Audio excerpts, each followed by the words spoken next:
Cześć, witam Was Energik w kolejny poniedziałek. Minął już tydzień, mamy kolejne wieści dziwnej treści z Giereczkowa. Chyba najciekawszą rzeczą w tym poprzednim tygodniu była konferencja CS, na której się wypowiadała m.in. Nvidia. No i przedstawiono nowe karty Nvidia z dodanym słówkiem Super, czyli te wzmocnione karty klasycznych, wcześniejszych modeli. Wiemy, że pojawi się 4070 Super, 4070 Ti Super i 4080 Super. Natomiast jeżeli Was interesuje, dlaczego nie pojawi się 4090 Super, prawdopodobnie dlatego, że Nvidia jednak chce, żeby ta 4090 pozostała najmocniejszą kartą na rynku i też wydaje mi się, że nie chce rozdrabniać tego znowu na wersję zwykłą i super i tak dalej. Dlatego 4090 nadal pozostaje tą kartą najmocniejszą, jaką można aktualnie kupić. Natomiast chyba najciekawiej z tych wszystkich kart wypada 4080 Super.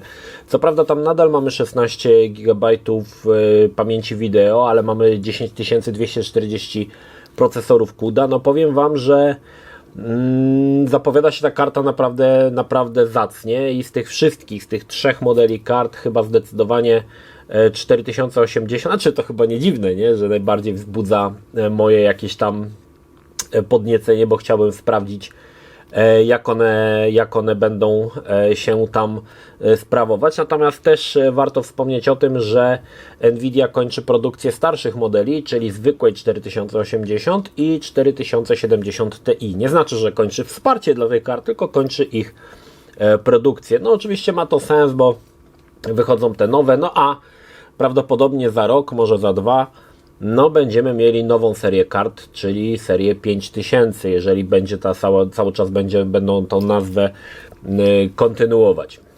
W każdym razie, jeżeli mi się uda zdobyć 4080 Super, postaram się zrobić dla Was recenzję, nawet porównać z 4080, którą mam aktualnie w komputerze, co by było łatwe, żeby sprawdzić, jaki jest przyrost prędkości. No na razie przyznam szczerze, że nie wiem, czy uda mi się zdobyć tą kartę, bo na razie jeszcze nawet nie poczyniłem żadnych kroków, ale jeżeli tylko coś tam się narai, to na pewno będę dla Was taką recenzję takiej karty zrobił.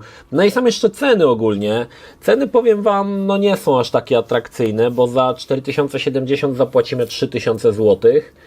Za 4070 Ti zapłacimy 4000 zł, no a za 4080 Super zapłacimy 5000 zł. Także nie są to jakieś specjalnie ceny niskie, ale powiedzmy sobie szczerze, jeżeli chodzi o moc, to jak dla mnie trochę nie ma alternatyw tak naprawdę. Nvidia ciśnie i aktualnie wersja DLSS 3.5 to są naprawdę ciekawe rzeczy, które myślę, że będą kontynuowane w serii 5000. Nie wiem, czy będą jeszcze bardziej rozwijać DLSS, już wtedy nie wiem, 4, czy to będzie, jeżeli wpadną na jakiś nowy pomysł. Te pomysły, które są na pewno, jestem pewien, że Nvidia będzie szła dalej w sztuczną inteligencję i generowanie klatek i myślę, że gry pokazują, że to ma sens. To ma sens. Przyrost prędkości jest ogromny i myślę, że dalej będzie kontynuowana ta droga sztucznej inteligencji w tą czy w inną stronę. Nie wiem, czy to będzie kontynuowane na formie generowania klatek, to spoko. I myślę, że tutaj będziemy coraz częściej tego widzieć. Myślę, że teraz Nvidia skupi się na tym, żeby zmniejszyć opóźnienie. Nie wiem, jak za bardzo to zrobić, jeżeli są dodawane klatki przez kartę, szczególnie przy graniu online'owym czy tam kompetytywnym, to jest problem tak naprawdę, ale myślę, że jakoś tam będą się zastanawiali nad tym, jak zmniejszyć to opóźnienie. No i cóż, ja powiem Wam, że ja bym chętnie sobie sprawdził te nowe karty. Nie miałem nigdy wersji Super, żadnej. Także jestem ciekawy, jak to wypada względem mojej podstawowej karty 4080. Drugą ciekawą informacją jest to, że GeForce Now serwer powstanie w Polsce. To jest też ciekawostka, bo w ogóle nie było w Polsce, jak gdy używałem Shielda, korzystałem chyba z serwerów w Niemczech, a teraz słuchajcie, no w Polsce bardzo fajnie by było, jakby to powstało. Ogólnie troszkę Nvidia ten GeForce Now tak troszkę gdzieś tam odpuściła, ono nadal istnieje i naprawdę powiem Wam, że oferuje naprawdę sporą ilość gier, bo w bibliotece jest chyba przepraszam 1800 tytułów, a kosztuje to słuchajcie 32 zł, także no nie są jakieś specjalne pieniądze, a dla osób, które nie mają konsoli, a chcą sobie pograć, no to taki Shieldzik czy nawet GeForce Now w telewizorze jest naprawdę dobrym pomysłem. No w każdym razie ma być serwer w Polsce, także na pewno będzie o wiele szybciej niż do tej pory. Przypominam, że niedługo 20 marca pojawi się Alone in the Dark, to jeszcze trochę czasu, a to jeszcze Wam zdążę przypomnieć, ale pokazano 17 minut gameplayu nowego Alone in the Dark. No powiem Wam, że dobrze to wygląda. Na przykład to, że chodzimy po mieście, to jest w ogóle jakby nowym elementem, bo przypominam, że jest to remake pierwszego Alone in the Dark z 1992 roku i tam nie było w ogóle, że się chodziło po mieście, tylko się chodziło po rezydencji, no ale ta gra była też względnie krótka. Jak wiedziałeś, co zrobić, to może nawet było skończyć tam chyba w godzinę czy w półtorej, więc oczywistym jest, że tutaj twórcy musieli troszkę tą grę wydłużyć. I zwiedzimy oprócz oczywiście samej rezydencji, też widzę, że troszkę się tu chodzi po mieście.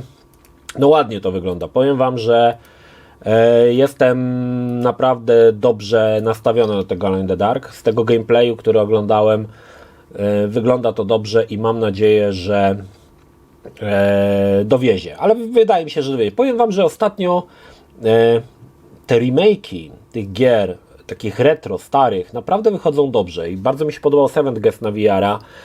Rzecz trochę niszowa i pewnie niewiele osób z Was grało, ale jeżeli będziecie mieli okazję zagrać na VR-ze, zagrajcie w Seventh Guesta, naprawdę jest świetnie zrobiony. Ten Alone in the Dark również. No, czasami zdarzają się potknięcia, między innymi, znaczy to też nie remake, tylko druga część, ale Flashback 2, no tam dużo rzeczy nie pykło. Natomiast to tu wygląda, że będzie naprawdę solidny tytuł, godny tytuł kolejnej części. No, przypominam, że marka niestety Alone in the Dark mocno podupadła. To się stało tak naprawdę po New Nightmare, bo potem był ten Alone in the Dark na konsolę powiedzmy no wtedy nowej generacji, czyli Xbox 360 i PlayStation 3, chyba nie wiem, czy na PlayStation 3 wyszło, czy tylko na Xboxa 360, ale ten Alone in the Dark był straszny. Znaczy on był fajne, miał pomysły, ale technicznie to była żenada. No i potem był jeszcze Alone in the Dark Illumination, o którym mało pewnie kto w ogóle nawet wiedział, że to wyszło, bo gra zdobyła bardzo niskie oceny i to był już taki gwóźdź do trumny serii. Ja już myślałem, że nic po tym się już nie pojawi, że to już jest koniec, nie? Że to już jest koniec, już marka upadła tak, że już niżej nie można. Ale okazuje się, że jednak postanowili skrzesić i z tego co widzę robią to naprawdę dobrze. Także jest tutaj jakieś, dla mnie przynajmniej, bardzo pozytywne zaskoczenie. Znaczy ja od początku wierzyłem w to, że będzie ok. Bloober Team ponownie nam przypomina o Silent Hillu 2. Nadal nie dostają informacji od Konami, kiedy mogą dać informacje na temat premiery. W każdym razie nadal czekamy na premierę. Mocno wierzę w Bloober Team. Lubię ich horrory, lubię ich podejście do opowiadania historii. No tutaj z Silent Hillem jest tak, że już mają narzucony scenariusz, co jak musi się wydarzyć, ale wierzę w nich. Wierzę, że zrobią dobry horror. Nie znaczy, że cały czas wyrobili dobre gry, bo zdarzały im się potknięcia, między innymi w mojej opinii słabsze Blair Witch Project, natomiast mam nadzieję, że tutaj Silent Hill 2 przyniesie, no troszkę tak rozrusza tą markę Silent Hill, która ostatnio troszkę też tak gdzieś tam utknęła w jakimś limbo, ale miejmy nadzieję, że będzie dobrze i gra będzie naprawdę godnym następcą. No powiem Wam, że te Silent Hille, ja tak sobie ostatnio grałem, nawet ciężko powiedzieć, że grałem, odpaliłem, żeby tam jakiś tam fragment wyciąć i odpaliłem sobie część trzecią, no to powiem Wam, że te gry, one się całkiem godnie zestarzały. Na przykład według mnie, oczywiście te wersje PC-towe, nie mówię o tych wersjach konsolowych, to ta wersja PC-towa, jeżeli chodzi na przykład o postacie, no to powiem Wam, że dobrze to wygląda, naprawdę. Także miejmy nadzieję, że jakoś tutaj się to, że wyjdzie z tego coś dobrego. Patrzę jeszcze, czy jakieś tutaj informacje mam dla Was odnośnie newsów growych, bo jeszcze nie otworzyłem sobie jednej stronki i to tak patrzę na szybko, ale chyba nic tu ciekawego już się nie pojawi. Dobra, słuchajcie, kącik filmowy. Dzisiaj mam dla Was dwie produkcje, obydwie produkcje są Netflixowe. Nie jest to absolutnie reklama Netflixa, bo jedna będzie dobra, a jedna będzie zła. Na początek może ta dobra. Jest nowy serial polski Forst z Borysem Szycem na Netflixie. Jak ja nienawidzę polskich filmów, nie oglądam polskich filmów, seriali, bo mnie strasznie denerwują. Tak Forst mnie jakoś pozytywnie zaskoczył. Jest to thriller o seryjnym zabójcy, taki, no powiem Wam, że dobrze jest to zrobione. Dzieje się to w Zakopanem głównie. Bardzo taki mroczny klimat, trochę Mariola mówi, że trochę podchodzi pod Dark, oczywiście chodzi o klimat, mi się bardziej tak kojarzyło z 7, no dobrze jest to zrobione, aczkolwiek jest ten serial trochę przewidywalny i powiedzmy sobie szczerze, twisty, które w nim czekają, dość szybko jesteśmy w stanie odkryć sami i dziwić się, dlaczego oni są policjantami, skoro tak długo nie mogą do tego dojść, o co chodzi, ale jest według mnie bardzo dobry serial i polecam, jeden odcinek sobie obejrzyjcie, jak Wam się siądzie, to siądzie, jak nie siądzie, no to trudno, nie? Natomiast uważam, że dobrze to wyszło. Natomiast, ale od razu uprzedzam, że są motywy Netflixowe, jeśli wiecie, o co mi chodzi, no to nie może być inaczej.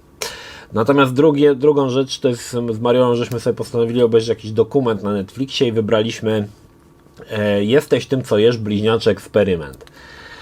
Pomysł był dobry.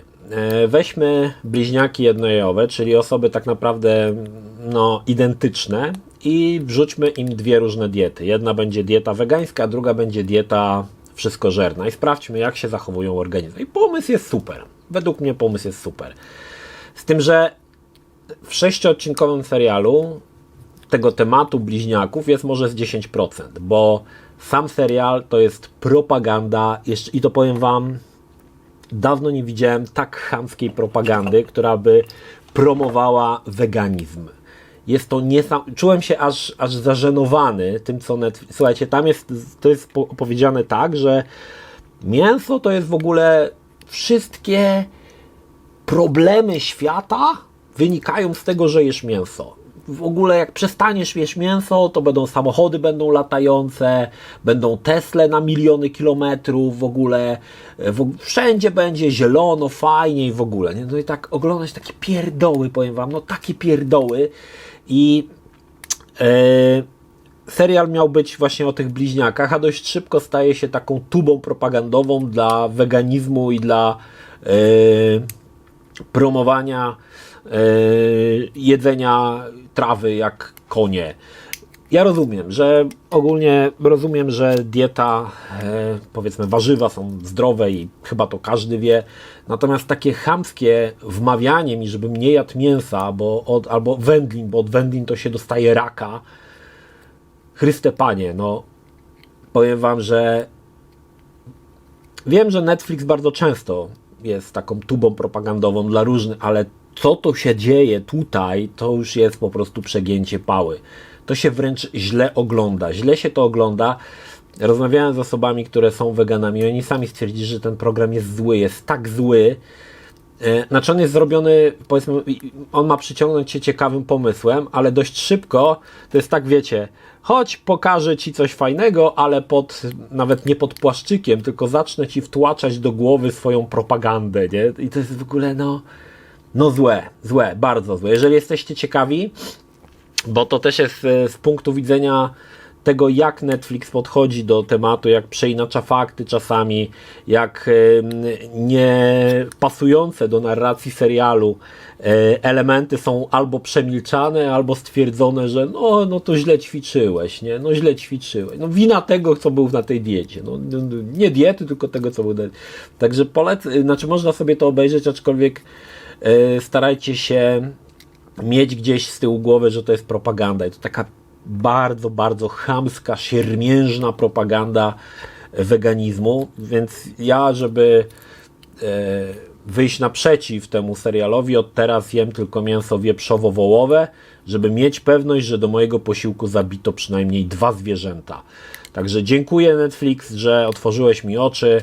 Jeżeli będzie wieprzowo-wołowo-drobiowe mięso, to też będę je kupował. A jak będzie jeszcze z większej ilości zwierząt, to też będę kupował właśnie tylko takie. No dobra, to jeżeli chodzi tyle o kuncik filmowy. Co nowego u mnie? U mnie nowego na razie nic. Aczkolwiek czekam na fajną rzecz, ale to pewnie jeszcze ze 2 tygodnie przyjdzie, zejdzie nam zanim to przyjdzie, także jeszcze spoko. Widziałem, że ostatnie materiały, które przygotowałem o Amidze i o Heavy Rain bardzo Wam się podobały. Po części troszkę to się wiąże z moim takim troszkę odświeżeniem treści na kanale, bo trochę zacząłem popadać w rutynę. Ja bardzo nie lubię takich sytuacji, kiedy zaczynam się powtarzać i mnie to strasznie męczy. Jeżeli chodzi o tajemnice deweloperów, będzie to podseria, która będzie kontynuowana oczywiście. Oczywiście samo retrostory, typowe retrostory nadal się będzie pojawiało, aczkolwiek w ramach retrostory będą jeszcze 2 podserie, które mam nadzieję, no właśnie, zaraz zobaczmy, co w tym tygodniu dla Was przygotuję. Słuchajcie, dzisiaj prawdopodobnie oglądacie tego Enerflasha, możliwe, że trochę wcześniej, bo o 17 wleci recenzja Prince of Persia The Lost Crown. Dlaczego nie zrobiłem jej wcześniej? Bo wcześniej schodziło niepełne embargo, to znaczy można było pokazać tylko fragmenty rozgrywki do któregoś momentu, a ja wolałem już jednak poczekać, żeby móc Wam pokazać więcej elementów z rozgrywki. Dlatego czekam do tego 15. Czwartek jest dniem, kiedy będę wrzucał shortsy, to już sobie postanowiłem, a wtorek to dzień, w którym będę wrzucał sobie TikToki. Nie zajmują one zbyt dużo czasu, więc mogę sobie je wrzucać. W tym tygodniu pojawi się też recenzja The Last of Us Remastered. Nie pamiętam tylko, kiedy schodzi embargo. Wydaje mi się, że 17 albo 18. Nie wiem jeszcze. Muszę to potwierdzić. Niestety strona, na której PlayStation daje kody, przestała działać i nie mam już wglądu w to, kiedy to embargo powinno się schodzić, więc dzisiaj postaram się to dowiedzieć i w tym tygodniu na pewno recenzja remastera The Last of Us się pojawi. Nagraliśmy z Bartem nowy odcinek podcastu. Dzisiaj to nie wiem, czy będę składał. Może tak, może będzie mi się chciało, zobaczymy. Natomiast też dobrze by było go w tym tygodniu wyrzucić, zobaczymy, może nawet w sobotę. I jeżeli w sobotę będzie podcast, to mój kolejny mały projekcik w ramach Retro Story będzie musiał poczekać do przyszłego tygodnia. Aczkolwiek chcę Wam szybko pokazać te moje 3 pomysły. To nie znaczy, że będziemy wybierać jeden z tych 3. Będą wszystkie 3 się pojawiały. Natomiast chodzi o to, że wiecie, już chciałbym przedstawić moje plany na to, co chcę robić i tyle. Czy coś jeszcze? Muszę się zastanowić. Chyba to wszystko w tym tygodniu. Znaczy, tak naprawdę trochę, powiem Wam, że muszę trochę zluzować z tym filmem, bo faktycznie dużo tych filmów w zeszłym tygodniu wyprodukowałem i w tym tygodniu zanosi się, że też będzie dużo. Jeszcze mnie czeka recenzja książki o bohaterach kina lat 80., aczkolwiek książkę pożyczyłem na razie szwagrowi, jej nie mam, więc jak mi ją odda, to na pewno zacznę ją czytać. Natomiast to tyle w sumie. To się będzie się działo, nie? Dzisiaj zaraz zasiadam do robienia recenzji Prince of Persia i pewnie ją zobaczycie dzisiaj o godzinie 17. Nie pamiętam, o której embargo schodzi, ale myślę, że jeżeli schodzi, to gdzieś 16-17, więc coś koło tego. A kolejną recenzją, którą możecie czekać, będzie The Last of Us Remastered, który się pojawi w środę albo czwartek, jeszcze raz przypominam. Dobra, to tyle w sumie. Wszystko już to, co miałem Wam powiedzieć? Chyba tak, to wszystko. Pozdrawiam Synergik, trzymajcie się, do następnego. Cześć. Jeśli film Ci się podobał, zachęcam do subskrypcji lub wsparcia mojego kanału na portalu patronite.pl. Film o podobnej tematyce znajdziesz tutaj, natomiast z drugiej strony znajdziesz film wygenerowany przez platformę YouTube. Zachęcam również do odwiedzenia moich social mediów, grupy Energikowcy na Facebooku oraz serwera Discord. Linki jak zwykle w opisie.